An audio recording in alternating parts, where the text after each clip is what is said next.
কলকাঠিটা বা ধর্ম নিয়ে খেলার যে প্রবণতা, এটা তো খুব ভয়ঙ্কর খেলা। এই খেলাটা এবারই বা কেন শুরু হলো? আপনি ঠিকই বলেছেন যে বাংলাদেশে হিন্দু, মুসলিম, বৌদ্ধ, খ্রিস্টানের একটা সম্প্রীতির লীলাভূমি আজকের থেকে না, হাজার বছর আগের থেকেই। এবং এখনো আপনি গ্রামে যান কিংবা শহরে যান, আমরা যে বিল্ডিং এ বসবাস করি সেই বিল্ডিং এ হয়তো দুটো ফ্যামিলি হিন্দু আর বাকি মুসলিম। আমাদের মধ্যে কিন্তু কোনো বিরোধ বা কোনো ধর্ম নিয়ে যারা শঙ্খধ্বনি, উলুধ্বনি সবাই দিচ্ছে, আমার বাড়িতেও, আমার বাসাতেও হয়, তাতে কিন্তু পাশের মুসলিম ফ্যামিলি কিন্তু আপত্তি করছে না।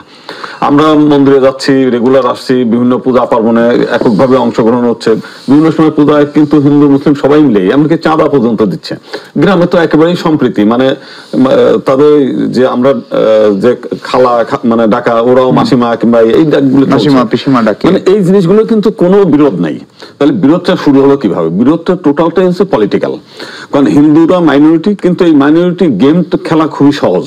ধরেন বাংলাদেশ এই 5 তারিখে যে ঘটনাটা, এটাকে সাম্প্রদায়িক ইস্যু করা হয়েছে অনেকভাবে। আমি কিন্তু প্রথম থেকেই বলেছি যে এটা কিন্তু সাম্প্রদায়িক ইস্যু ছিল না, এটা হচ্ছে রাজনৈতিক পালাবদল।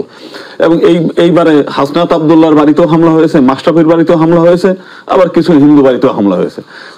এইখানে যারা আওয়ামী লীগের সঙ্গে যুক্ত ছিল, যারা এই দীর্ঘ 15 বছরে যারা বিভিন্ন সময় নির্যাতন, নিপীড়ন, লুটপাট, দাঙ্গা হাঙ্গামা, মানুষের হুমকি ধামকি দিয়েছে, আবার বহু আওয়ামী লীগের নেতা আছে, তাদের বাড়িতে কিন্তু হামলা হয়নি।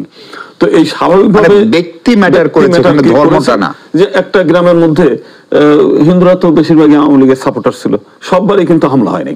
বিশেষ কোনো ব্যক্তি, যে ব্যক্তিটা ওই সময়ে বিএনপির নেতাকর্মী কিংবা সাধারণ মানুষের প্রতি হুমকি ধামকি দিয়ে পলিটিক্যাল প্রভাব বিস্তার করে, তাদের বাড়িতে হামলা হয়েছে। এবং সামান্য কিছু মানে নিরীহ হিন্দু যারা হচ্ছে ওই যে ওই কি বলেন শহর নগর পুরলে তার মন্দির জি, তো এইরকম কিছু সাধারণ মানুষ ব্যক্তি কেন্দ্রিক, মানে যাদের মধ্যে বিরোধ ছিল, জমি জমা নিয়ে বিরোধ, এমনি সাধারণ একটু উস্কানি দিয়ে যারা পরাজিত শক্তি, তাও চেষ্টা করেছে যে এইটাকে আরো বেশি করে মেসাখাত তৈরি করে দেশে বিদেশে প্রচার হয়। একটা মুসলিম বাড়ি হামলা হলে ওটা নিয়ে তো প্রচার করা যায় না। আপনার গাজী টিভির যেটা গাজী দস্তগিরির কারখানায় হামলা হয়েছে, আমরা শুনেছি যে ঘেরাও করে সেখানে 150-র উপরে মানুষ মারা গেছে। এটা নিয়ে কিন্তু বিশ্বব্যাপী কোনো আলোচিত না, কিন্তু রাতের অন্ধকারে একটা মন্দির পুড়িয়ে ভেঙে ফেলছে, কে ভেঙেছে এটা নিয়ে আলাদা একটা আবেদন তৈরি হয়। আমরা দেখেছি বালিয়াডাঙ্গিতে গত 2023 সালেও ওখানে এক আওয়ামী লীগের এমপি সাহেব, তিনি নিজে তার প্রভাব বিস্তার করার জন্য রাতের অন্ধকারে তার কর্মীদের দিয়ে এই মন্দিরগুলো ভাঙিয়েছে, আওয়ামী লীগ নিজে। এবং পরবর্তীকালে আমরা নিজেরা মিছিল মিটিং করার পর আমাদের কর্মীরা পরে জানাজানি হয়ে গেছে বিষয়টাই। কুমিল্লায় 2021 সালে যে সমস্ত পূজা মণ্ডপগুলো যে পুড়িয়ে দিয়েছে, সেটা হচ্ছে ওখানকার বাহার এমপি, সবাই জানে।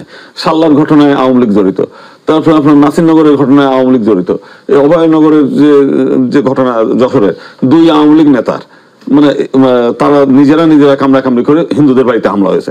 এইবারে এই যে সর্বশেষ নির্বাচন ফরিদপুর যে এলাকায় ট্রাক মার্কাও আওয়ামী লীগ, নৌকা মার্কাও আওয়ামী লীগ, হিন্দুরা 2 ভাগ হয়ে গেছে, কেউ মানে ট্রাক মার্কার পক্ষে, কেউ নৌকার পক্ষে।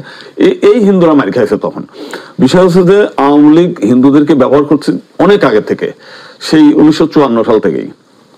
অথচ তারা এই কিছু হিন্দু নেতাদের মাসোহারা দিয়ে কিছু, মানে তারা এই আমাদের সমস্যা হচ্ছে কিছু হিন্দু নেতা এইদেরকে বুঝিয়ে রাখে আওয়ামী লীগ ছাড়া গত্যন্তর নাই, এরাই মন্দের ভালো, এরাই আমাদের সবকিছু, এরাই অমুক কিছু। যে কারণে হয়েছে কি, যে সাধারণ হিন্দুরা এরা দিশেহারা অবস্থায়। যেমন এখনো পর্যন্ত ভয় দেখা যাচ্ছে সামনে ইলেকশন হলেই বিএনপি এসে যাবে, বিএনপি আসলে তো তোমাদের চাকরি বাকরি হবে না, তোমরা এমপি হতে পারবে না, তোমরা কোনো জায়গায় যেতে পারবে না, তোমরা এই দেশে থাকতে পারবে না, অতএব আন্দোলনে চলো। একেবারে সবাইকে নিয়ে আন্দোলনে নিয়ে যাচ্ছে আর কি। এখন সাধারণ হিন্দু তো এদিক ওদিক খেয়াল করে না, নেতারা যেভাবে বলে সেইভাবেই, যে কারণে ব্যাপক আকারে লোক সমাগম।